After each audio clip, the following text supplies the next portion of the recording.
안녕하세요. 작년 2011년을 한마디 키워드로 저한테 정의를 내려봐라. 그럼 저는 갈등이라는 키워드가 자꾸 생각이 납니다. 우리가 노사 간의 갈등도 많이 겪었고, 세대 간의 갈등, 남녀 갈등, 빈부 갈등, 별의별 갈등을 참 많이 겪었는데요. 오늘은 그런 갈등을 넘어서서 우리가 드디어 2012년에는 공감의 시대로 한번 가자. 그런 뜻에서 제가 이제 지금 강의 시리즈를 쭉 하고 있는데, 그 중에서도 암수 간의 갈등, 남녀 간의 갈등이 어떻게 이루어지고 어떻게 해소되느냐 하는 얘기를 좀 드리고자 합니다. 남녀 간의 갈등, 이 암수 간의 갈등은 다른 모든 갈등과 비교해서 한 가지 아주 독특한 속성이 하나 있어요. 언젠가는 해결된다는 겁니다. 왜? 번식을 하려면 언젠가는 암수가 갈등을 해소하고 짝짓기를 해야 되거든요. 한 이불을 덮어야 됩니다. 그래서 궁극에는 갈등이 해소가 됩니다. 그런데 거기까지 가는데 참 어려운 점이 많이 있지요. 그래서 오늘은 자연계에서는 동물들은 어떤 식으로 그 갈등을 서로 이렇게 넘어서서 공감을 이루고 번식에 이를 수 있는가, 그런 얘기를 한번 나눠보고 싶습니다. 그래서 오늘은 제목을 제가 아름다움의 생물학과 남녀 공감 이렇게 붙였는데요.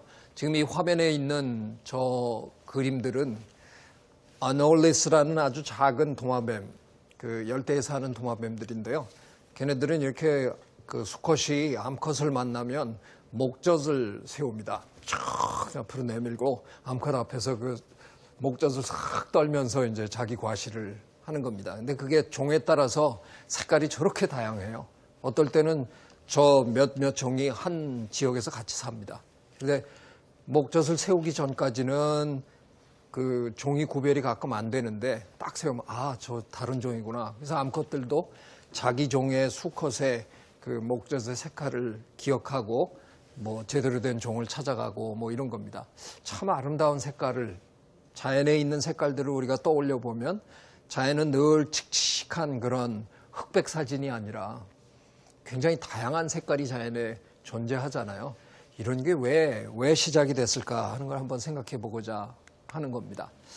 근데 요즘 우리 사회에 지금 제 앞에 앉아 계시는 여러분은 아마 대개 아들 선호 사상이 팽배해 있을 때 대개 태어난 분이실 텐데, 얼마 전부터 우리 사회에 딸 선호가 아주 뚜렷해졌습니다. 심지어는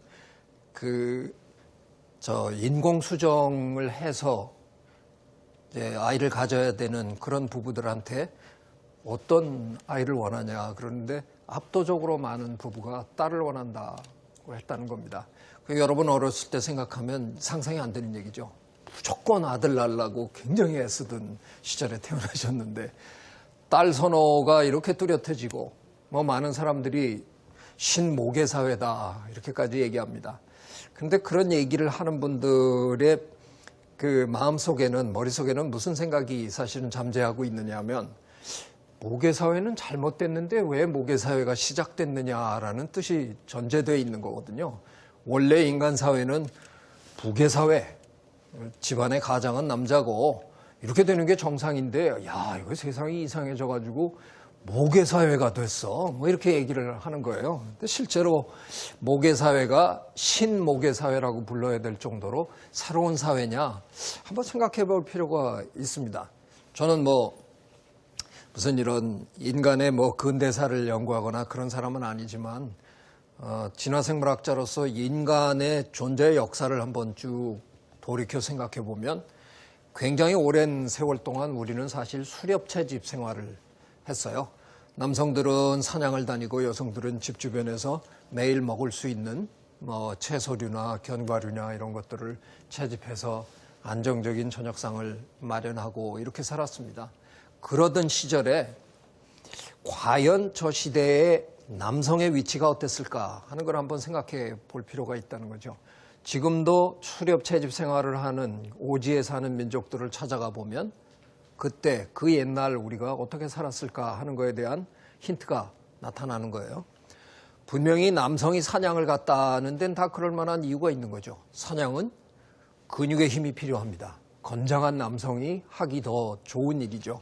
여성들이 사냥 가는 건 조금 글쎄요, 약간 뭐 여성들이라고 사냥 못할 건 없지만 그래도 필요하면 뭐 도망가는 사슴 쫓아가야 되고 막 이러니까 더 빠르고 더 근육의 힘이 강한 남성이 해야 될 일처럼 보입니다. 그래서 아마 분업을 하게 될 때 그래, 남자들은 그럼 사냥 가라.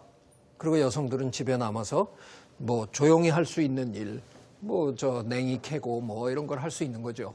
하지만 분명히 남성이 해야 할 일이면 틀림이 없는데 얼마나 근육의 힘을 이용하는 면에서 효율적이냐 하는 건 한번 의심해 볼 필요가 있어요. 왜냐하면 날이면 날마다 잡는 게 아니거든요. 사냥, 허탕치는 날이 많습니다. 우리가 동물의 왕국 같은 이런 TV 자연 다큐멘터리를 보면 치타가 그냥 쫙 달려가서 금방 한 마리 잡잖아요. 야, 치타는 매일 잡나 보다. 천만의 말씀입니다. 대부분은 놓치고 잡는 걸 우리가 화면에 담았기 때문에 우리가 다큐멘터리에서 보면 치타가 늘 잡는 것처럼 보이죠. 그 천하에 순간 속도가 100km를 낼 수 있다는 치타도 번번이 놓치는 판에 뭐 우리가 뭐 그렇게 낚시만 해봐도 압니다. 낚시도 매일매일 잡히는 게 아니거든요. 그래서 사냥이 분명히 근육의 힘이 필요한 활동이기는 하지만 그렇게까지 효율이 높은 활동은 아니었다는 겁니다. 그래서 한번 이런 시나리오를 상상할 수 있어요. 번번이 허탕치고 돌아옵니다, 남성들은. 좀 민망하잖아요. 그러니까 집에 돌아와서 뭐 담배나 한 대 태면서 저 집 뒤에 가서 쭈그리구래 앉아서 태고 있어요. 그러면 이제 엄마가 저녁상 다 차려놨는데 아빠가 안 오는 거 아니에요. 애들 보고 야, 아빠 어딘지 불러와라. 그 애들이 이제 아빠 불러오면 이 저녁상 차리는데 제가 아빠인데 기여한 게 하나도 없잖아요. 별 말 없이 드시는 거예요, 구석에서. 이제 엄마가 이거 먹고 저거 어떻게 해라. 그리고 내일은 말이야, 넌 이것 좀 하고 이제 되게 엄마가 이제 저녁상에서 이렇게 주도권을 쥐는 겁니다. 그러던 어느 날, 한 일주일에 한 번, 열흘에 한 번, 토끼라도 한 마리 잡아왔으면 이제 그날 그걸 구워서 잘라주면서 이제 아빠가 어깨 힘주는 날이죠. 맛있지? 어? 정말 맛있지? 사실 우리 남성들이 굉장히 오랫동안 이렇게 살았을 것 같아요. 그러니까 굉장히 큰 일을 해내지만 그런 일이 매일같이 벌어지지는 않았더라는 겁니다.